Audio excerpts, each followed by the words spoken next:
Welcome to the Copilot Connection.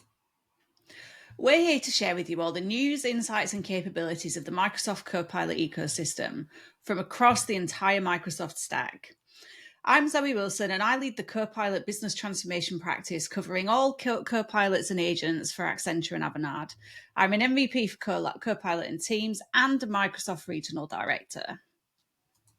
And I'm Kevin McDonnell. I'm an MVP, Viva Explorer, and Copilot Strategy and Modern Workplace AI lead here. And we'll be releasing episodes as podcasts on YouTube with insights from experts from across the community and Microsoft on what the different areas of Copilot are, the impact they can make to you and your organization, what you need to do to prepare for them, start implementing now, and even how you can extend them. Now, I would say I'm listening to that kind of intro and thinking we might need to update that. So it's kind of, we've used that for a while, and we don't even mention agents. I was literally just making a mental note to message you after we'd recorded to say maybe we need to get a bit of agents and AI in there. Yeah, and it's interesting. This is our first episode of 2025. How has Copilot evolved in that time? Which I think we'll cover a little bit in this show, won't we?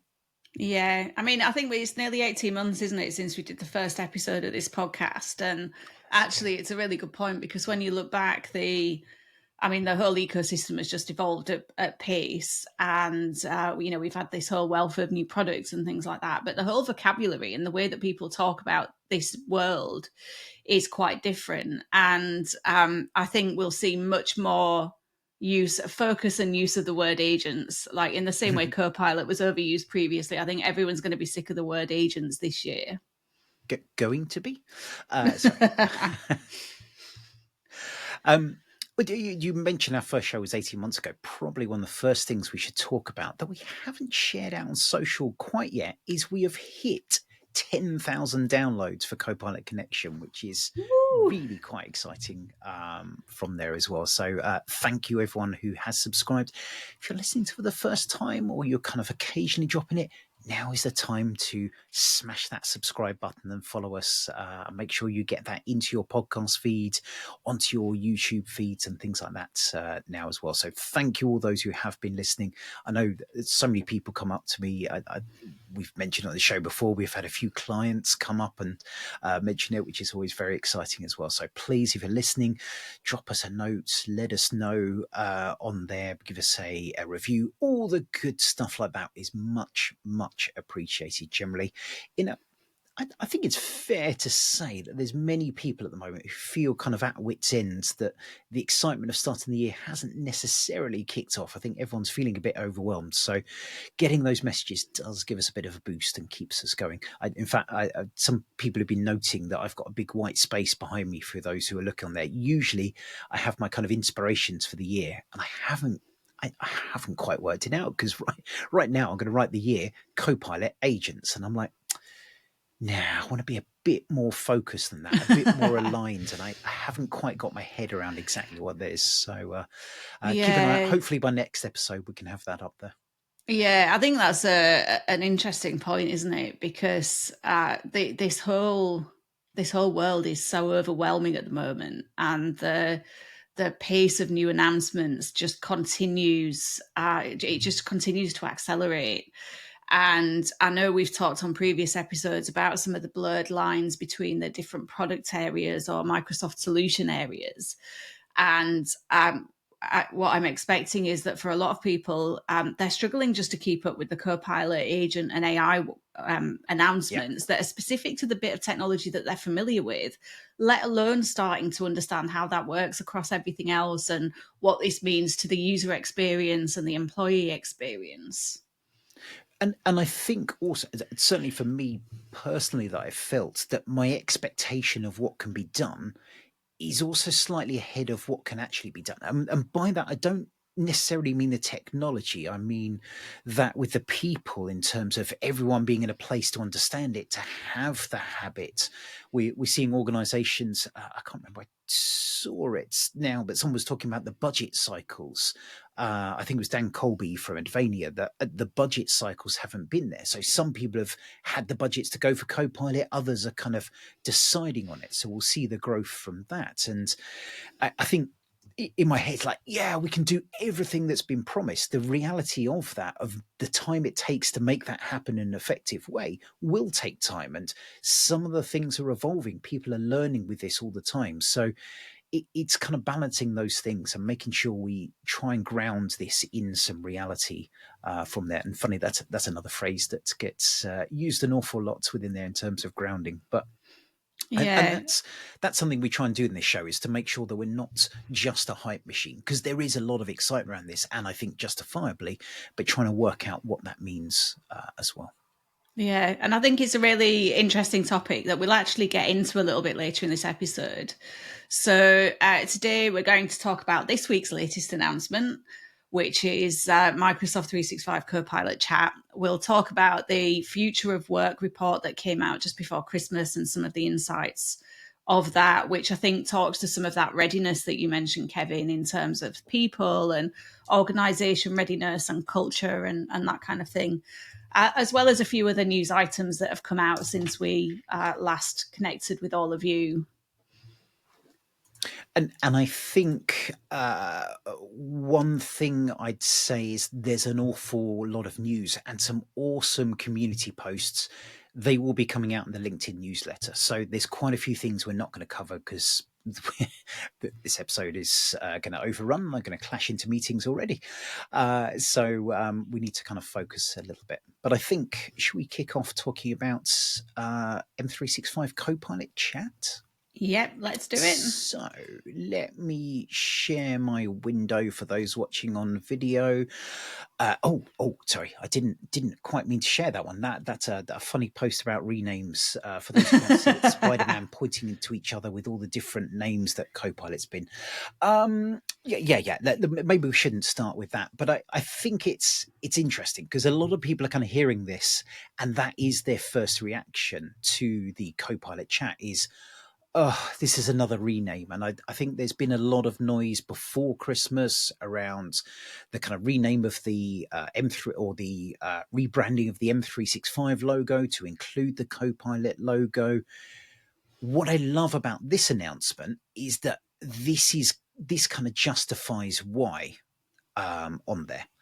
So when we're talking about Copilot Chat, this is, and do jump in and correct me at any point here, Zoe, but this is the alignment for enterprises to have a single place to go to access the Copilot Chat. So what was Biz Chat, the thing that you go to in Teams, or from the M365 homepage, where it kind of brings together all the different elements of Copilot. So this isn't affecting your Copilot in Word, your Copilot, I was going to say in Teams. Copilot is not affecting Copilot in meetings. This is the general chat that you get the landing page. It gives you the guide on that.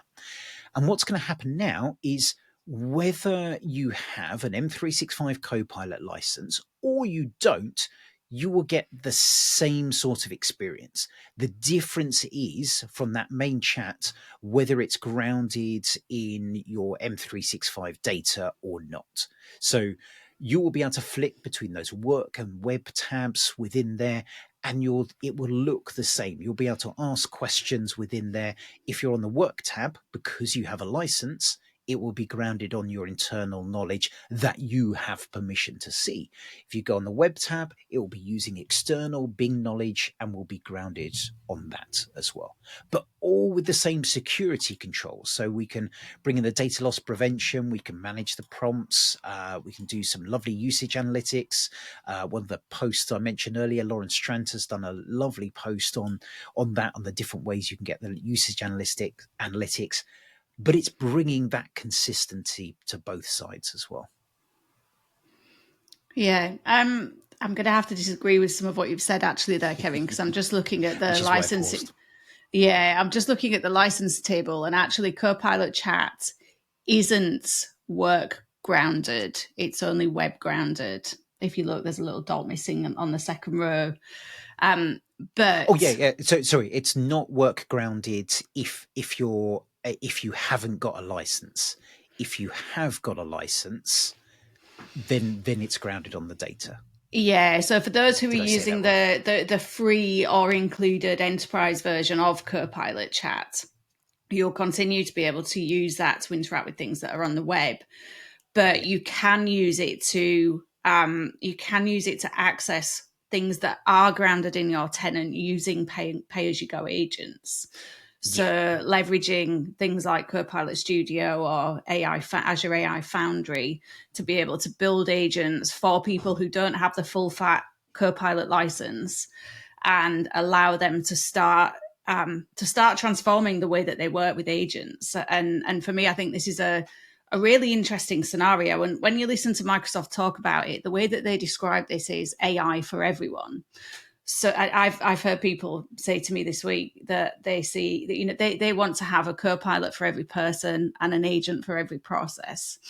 And what this is allowing organizations to do is to be able to start that process of agentification and applying agents to their processes, and being able to give people access to AI where they might not necessarily see an immediate business case for a full $30 per user per month license.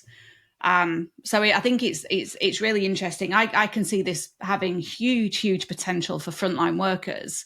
And I think we've talked before, Kevin, about people in maybe the retail industry or factory shop floor workers, where organizations complain of paying for an F license, let alone adding the full cost of $30 Copilot license.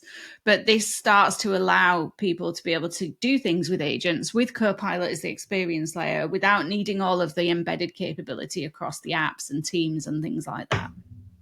Yeah, absolutely. And I think the agents is a huge part of this that will bring there. And I love the fact that they're there with that grounded element.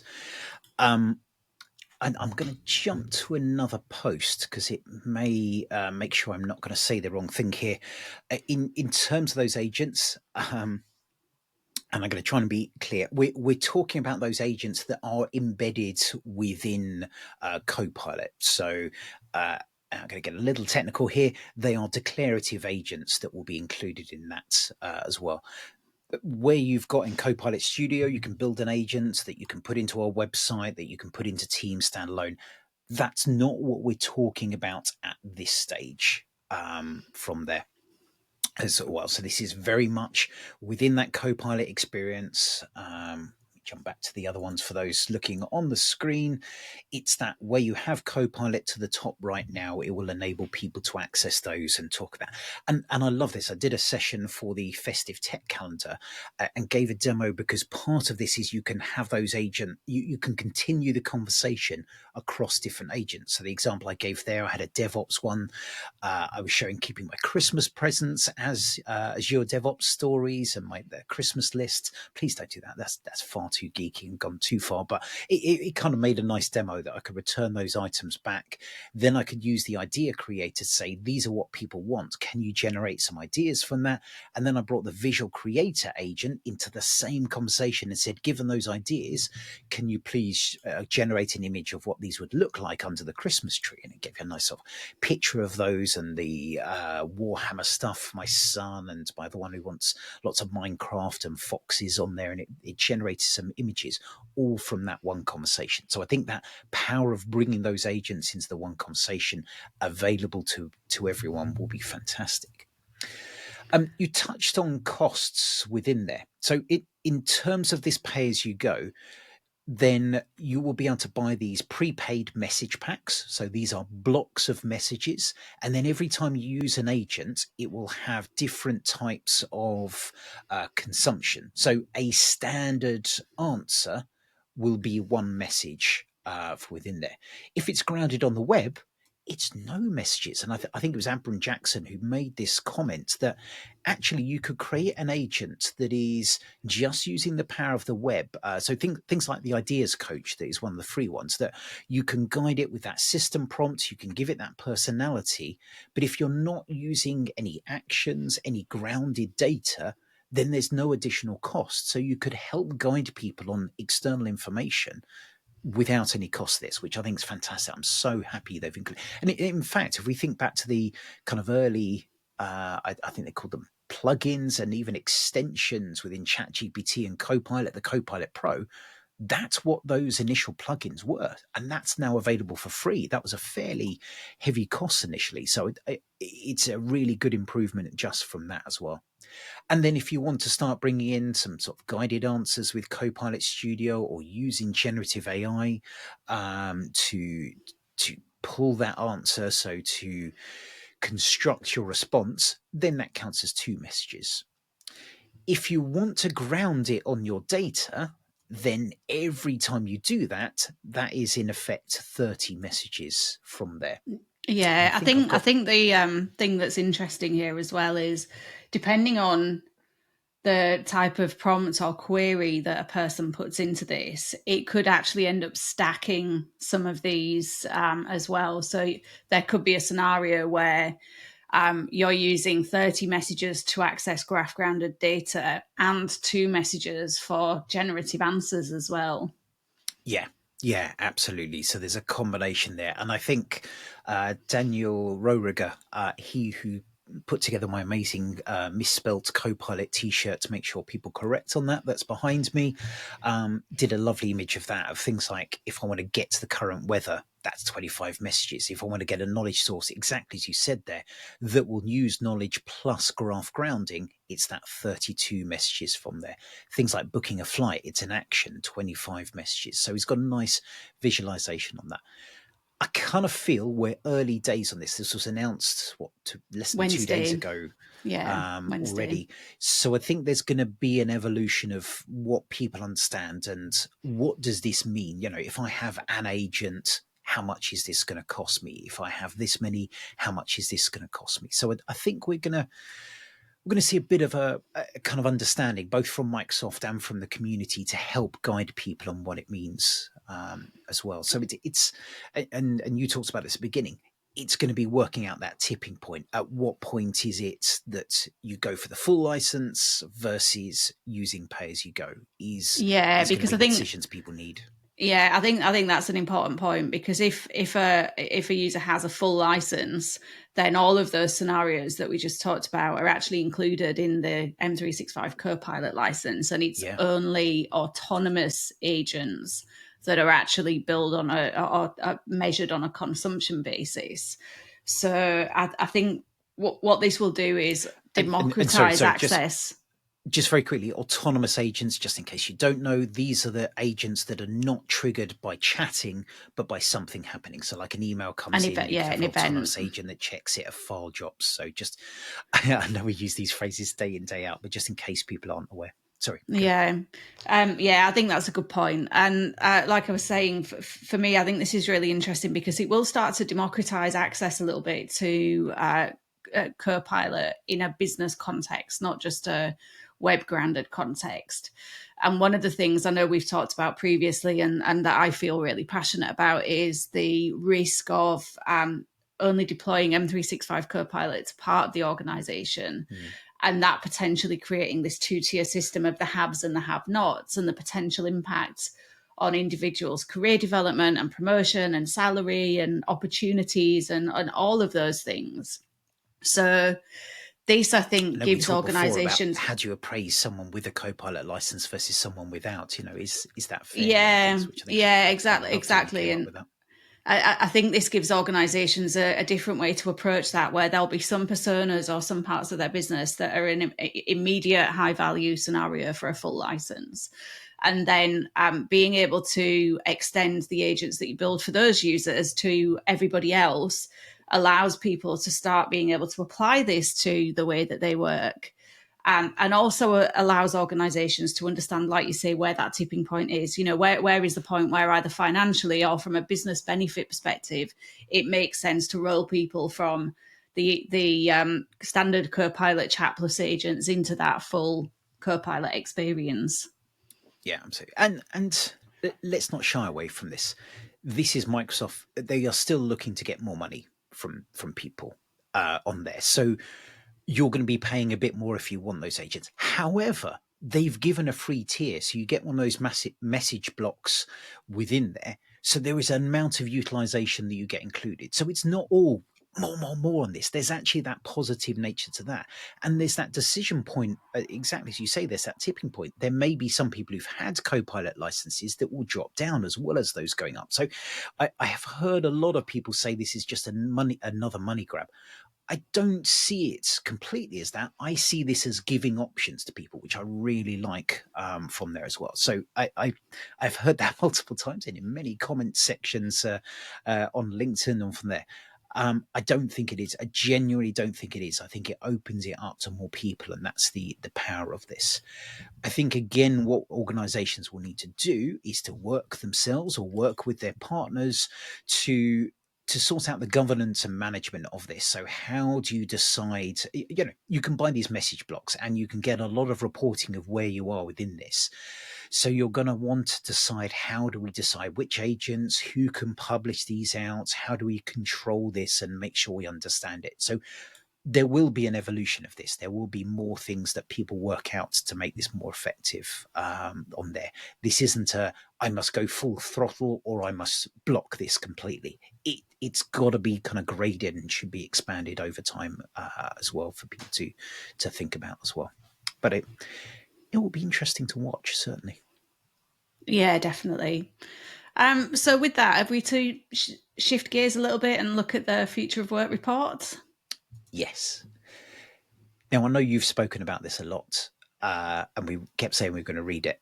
And then when I finally read it, I was like, oh, this is really, really good. I really like the bits in here as well.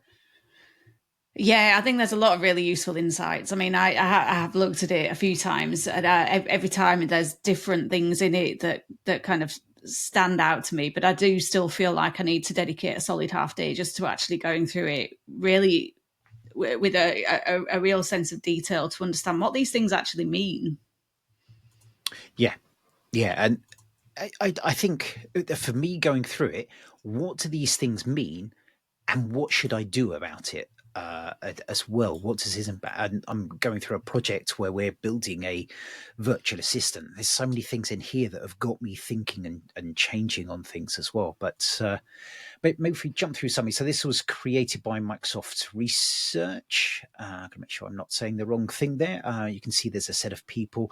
By the way, Jamie Teven, I've started following on LinkedIn, has got some fantastic posts. I picked up, they were on the Work Lab podcast. And absolutely fantastic to follow as well. But I think this is kind of the overview of the different sections that people have looked at. So productivity and work, how do we measure productivity? Oh, it's a fun conversation that's been going on for many years. That's always a hard question. Yeah, absolutely. So, and I like the way they approach it from different ones. I found this very interesting, the prompting and interactions. We'll touch on this a bit more. How do we move beyond just a prompt? What is the evolution there that's looking at? I don't think we're going to touch too much on this today, but the thinking and learning is very interesting. So what is the impact of AI on this element? And I find this an absolutely critical thing. I got into a conversation. I'm a cub leader, and someone was saying, how are we seeing the evolution of AI? Is that going to affect the way people learn? And I've kind of seen an evolution. Map skills, for example, are dropping away. So not because of AI, but things like Google Maps and others that the kind of generation now are not seeing quite the same benefit of seeing a map. They're not even seeing parents using maps so much. There's not the same level of understanding. And will we see the same thing happen with AI? How do we counter that to that longer term? And some interesting thoughts on there. I mean, just a really interesting anecdotal example to bring that to life. For anyone who's done their driving test in the last few years, they actually have a section in the driving test now which focuses on driving with sat nav. So again, making sure that people are able to use their sat nav safely while driving, taking away the reliance on using their own sense of navigation to actually get around, which I think's it's just an interesting example of it.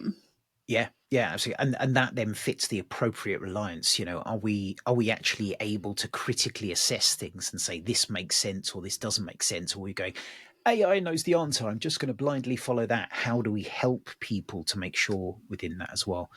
Again, that user experience.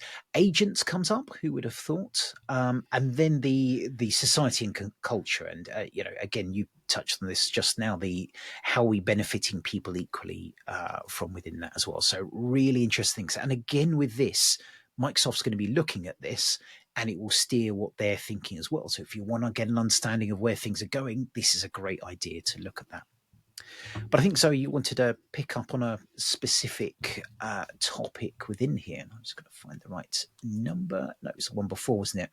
Around the different roles. Yeah, so they've given examples of some of the role-specific productivity gains for people who are starting to use AI within the context of their business processes. So, as we can expect, we're seeing great benefit across people in customer service, sales professionals type roles. The second point around entrepreneurs, I've actually seen a lot of anecdotal evidence across LinkedIn and other forms of social media where people are talking about how they're using generative AI to help them write web copy and marketing and, help them come up with their business plans and things like that. The one that really stood out to me here, which is a little bit of a controversial one, is the one around artists and the fact that where artists are adopting generative AI tools, it's resulting in them creating 25% more artworks. They're getting 25% more favorites per view online. And the reason why I think this is interesting is the sustainability impact. So for those of you who might follow Scott Hanselman, there was a post he shared on Blue Sky within the last couple of weeks where someone was actually accusing him of being a corporate shill because he said, like, hey, look, there's some AI guidance we've done for devs. Sorry, Zoe, I think we had a little bit of a technical glitch there. You were just talking about Scott Hanselman being a corporate shill, I think. Yeah. So Scott Hanselman absolutely is not a corporate shill, by the way. But it was really interesting that someone on social was accusing him of being a corporate shill because he'd posted a link to a new site Microsoft have created with guidance for devs around AI and agents. And Scott's actually really passionate about AI for good, about sustainability, responsible AI, all of these things. And we've talked before about the keynote that he did at Scottish Summit, which was just fantastic. And one of the things that Scott was talking about in the comments on this thread was how he doesn't actually use AI to generate images anymore because the sustainability impact for something that's often a bit of fun is just so high. And he talks a lot about making sure you use the smallest model, the smallest prompt or query to achieve the outcome that you want. So for a lot of people, I know, and I did this at the start, like loads of people have fun creating all kinds of wacky images with Designer, but that uses so much energy, like at least 10 times the magnitude of just a simple text-based query. So it's interesting when you see artists having this impact from using Gen AI and balancing that against sustainability as well. And I don't think this is necessarily for the artist to figure out, but as an industry, we need to balance the use of these tools with the impacts. Yeah, I agree, and sorry for the typing noises, but it reminded me, Abram Jackson's done a few posts around this about trying to kind of put a few more calculations on the impact and comparing it to other things as well. That's I think is interesting. Just to balance and consider these, because I agree we should be considering and using things where we need to as well. So it's making sure you're doing things consciously. I think with all of these, I know that my gut reaction when I'm doing anything with these your open AIs, oh, I've got the latest model, let's use that, and often now do it the other way around of kind of start and build up as to what I need within that. The other interesting thing I found about the artists is it's saying it benefits them more as well. But it doesn't kind of go into what is the impact. So are we seeing people use artists less? It's kind of saying that actually, no, you should be using these tools to make you better at what you do, not just being afraid of other people challenging you and taking over. And I think that's what we've seen with technology, is those that adopt these things to improve themselves and improve what they can do are those that win out versus those that kind of fight against it. Digital, I still remember my wedding photographer who said, no, I don't use digital cameras on there. I take the perfect shot. And we absolutely thought that is fantastic. Absolutely agree. And if he'd been able to take the perfect shot with one shot, that would have been great. But he wasn't. And we had some awful ones.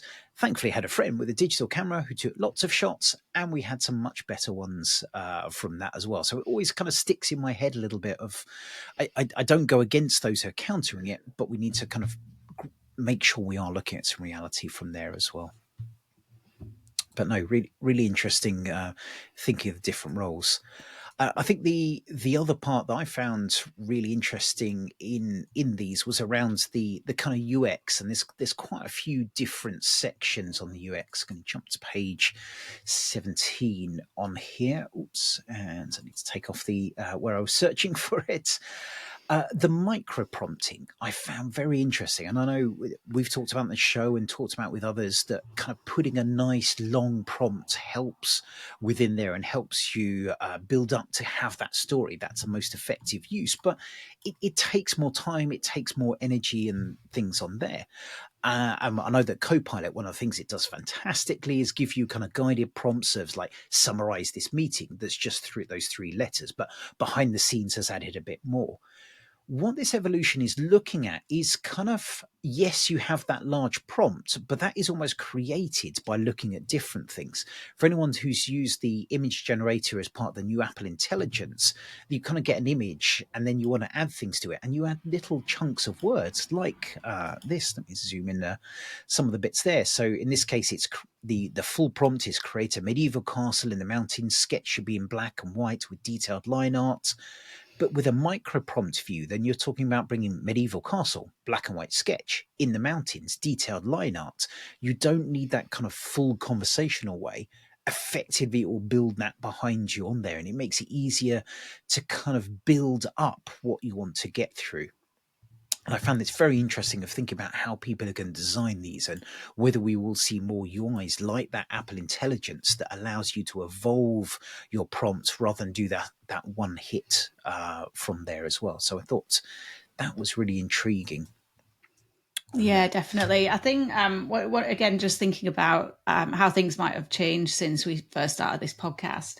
I feel like at first, putting in those longer prompts was necessary to give Copilot the context to get the outcome that you want. But I think as that's improved and as the grounding has improved and the capabilities, not just Copilot, but kind of across the stack, it's become possible to achieve what you want to do with a different prompting approach rather than having to have something that's super detailed. Yeah, I absolutely agree. And I think your comment there on context. So, we touched way back on Copilot Chat being that one within that overall chat. But if you're in Word, then it's got some context. You've got a document open. You're in Words. You're going to want to be doing those things. So building solutions that understands that context. That context could be who you are, what you've done previously. All those elements can then reduce the amount that people need to ask as well. The other one I think is that I found really good with this. There's a few around the UX, but this one about using the UX to help people think about that appropriate reliance on there. So making sure that you have that user vigilance.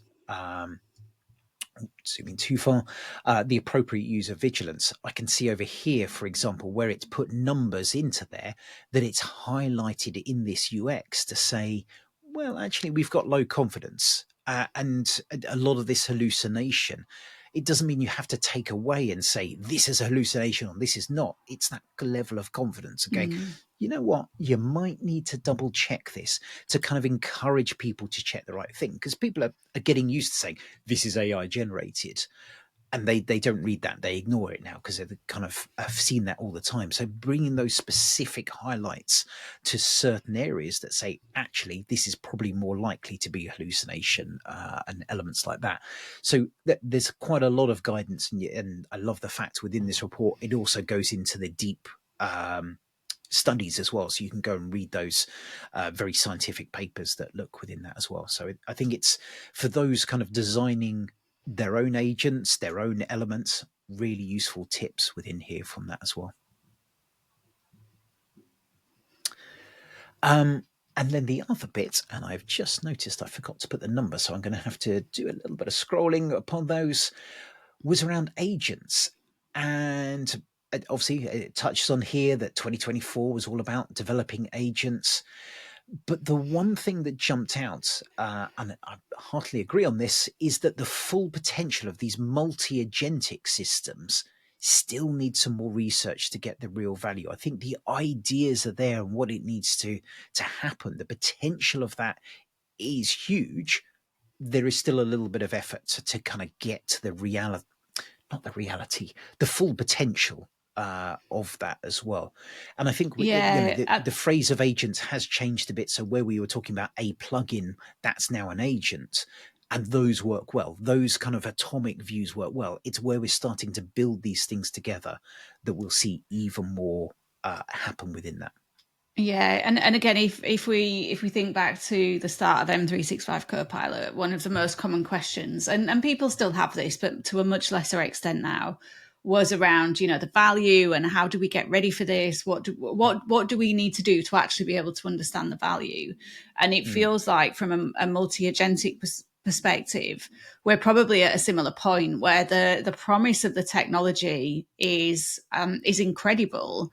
But what we need to do is to actually start looking at end-to-end processes and how we can apply agents to different part of that. And for me, one of the biggest opportunities is not just incremental improvements. If I look at M365 Copilot, it makes me a little bit better. It makes me a bit more productive, more efficient, a bit more creative. It helps me do my job a little bit easier.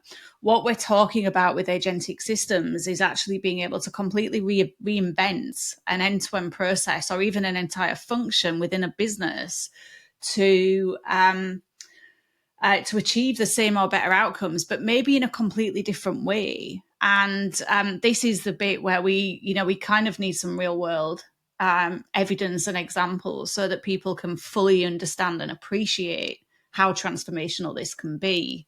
Absolutely agree. And I think it's going to be, again, probably a 1 to maybe 3 year journey to really see how this transforms. Yeah, absolutely agree. And I think there's the technology of how that does exactly as you said there. There's that understanding of how we implement and make use of this, and I think that fits with one of these because I when I originally looked at this, it was like, the technology's there, it can't do what it is. That's the initial reaction to things. However, there's things like developing an effective UI to make it obvious where you are using agents and the transference between those. So the back end works nicely. It's the understanding for the user to help guide that needs to research and evolution as well on some of those. So it's that combination of different things that all comes together to make that happen as well. Yeah, super exciting though. And I think to the point you made right at the start, Kevin, maybe we need to think about the intro to the podcast and just how we describe it, because I definitely think we're going to be connecting co-pilots and agents a lot more this year. Absolutely. There are a couple of other things. Talking of agents, and we'll put more links to these.